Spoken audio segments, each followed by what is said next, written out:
আসসালামু আলাইকুম ওয়া রাহমাতুল্লাহ। আজ আমরা নামাজ না পড়লে কি কি শাস্তি হয় সে সম্পর্কে জানব। বেনামাজির শাস্তি: নামাজ ত্যাগ করলে, রীতিমতো আদায় না করলে তার উপরে 15টি আযাব নাজিল হবে। দুনিয়াতে 6টি, মৃত্যুর সময় 3টি, কবরের মধ্যে 3টি, হাসরের মাঠে 3টি। দুনিয়াতে 6টি আযাব হলো: নম্বর 1, বেনামাজির হায়াত কমে যাবে। নম্বর 2, বেনামাজির জীবনে বরকত হবে না।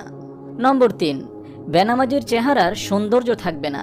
নম্বর 4, বেনামাজির কোনো দোয়া কবুল হবে না। নম্বর 5, বেনামাজির সব নেকি বরবাদ হবে। নম্বর 6, বেনামাজির নিকট হতে সব রহমতের ফেরেশতা ভেগে যাবে এবং এক সময় ইসলাম হতে খারিজ হয়ে যাবে। মৃত্যুর সময় 3টি আযাব হলো: নম্বর 1, বেনামাজি মরবার সময় অপমানিত, লাঞ্ছিত ও অতি কষ্ট দিয়ে তার জান বাহির করা হবে। নম্বর 2, বেনামাজি ক্ষুধার্ত অবস্থায় মরবে।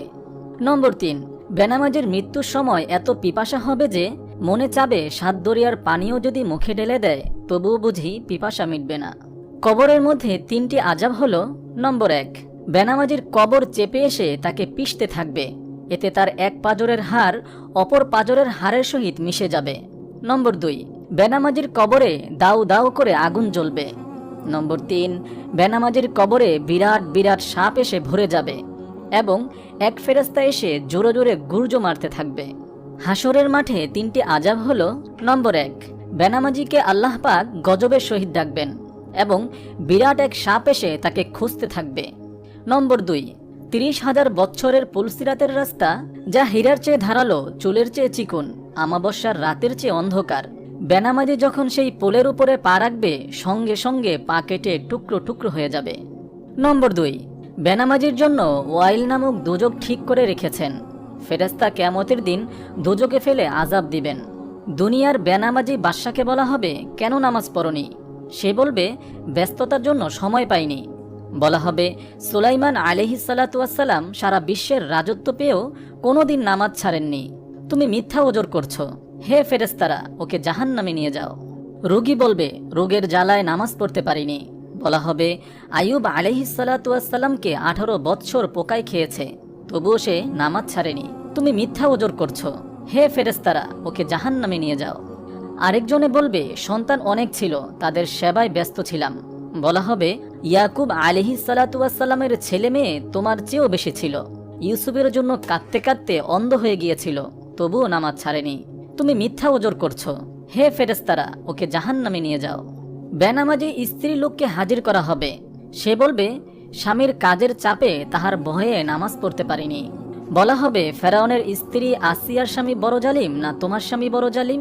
জালিমের বিবি হয়েও আসিয়া নামাজ ছাড়েনি। তুমি মিথ্যা ওজর করছো। হে ফেরেশতারা, ওকে জাহান্নামে নিক্ষেপ করো।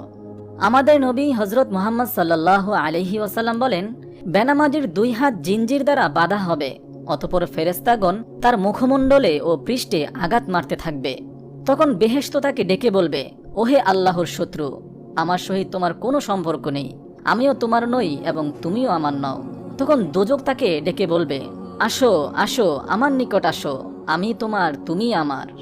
হাদিসে আল্লাহর নবী সাল্লাল্লাহু আলাইহি ওয়াসাল্লাম বলেন, জাহান্নামে লমলম নামে একটি জায়গা আছে, দেখতে ওটের গর্দানের মতো দেখায় এবং 1 মাসের পথের ন্যায় দীর্ঘ ভয়ঙ্কর ভয়ঙ্কর সাপ দ্বারা ওই জায়গাটা পরিপূর্ণ। সেখানে বেনামাজিদেরকে ফেলে দেওয়া হবে। লক্ষ লক্ষ ভয়ঙ্কর সাপ বেনামাজিদেরকে পেঁচ দিয়ে ধরে মনের আনন্দে দংশন করতে থাকবে। ভাই ও বোনেরা আমার, আল্লাহ পাকের কাছে পানা চান ও পিছনের নামাজ কাজা করুন। অন্য এক হাদিসে হুজুর সাল্লাল্লাহু আলাইহি ওয়াসাল্লাম বলেন, দোজকের মধ্যে জুব্বুল হুজুন নামে বিরাট আকারে একটি ময়দান আছে। উহা শুধু বিচ্ছু দ্বারা পরিপূর্ণ। এক একটি বিচ্ছু খচ্চরের মতো উঁচু ও মোটা। বেনামাজিদেরকে দংশন করার জন্যই উহাদিগকে সৃষ্টি করা হয়েছে। মহান রব্বুল আলামিন আমাদের সকলকে সঠিক ওক্তে নামাজ আদায় করে আল্লাহ পাকের নৈকট্য হাসিল করার তৌফিক দান করুন, আমিন। আপনি যদি এরকম ভিডিও আরও পেতে চান তাহলে এই চ্যানেলটি সাবস্ক্রাইব করে পাশে রাখা বেল আইকনটি অন করে দিন।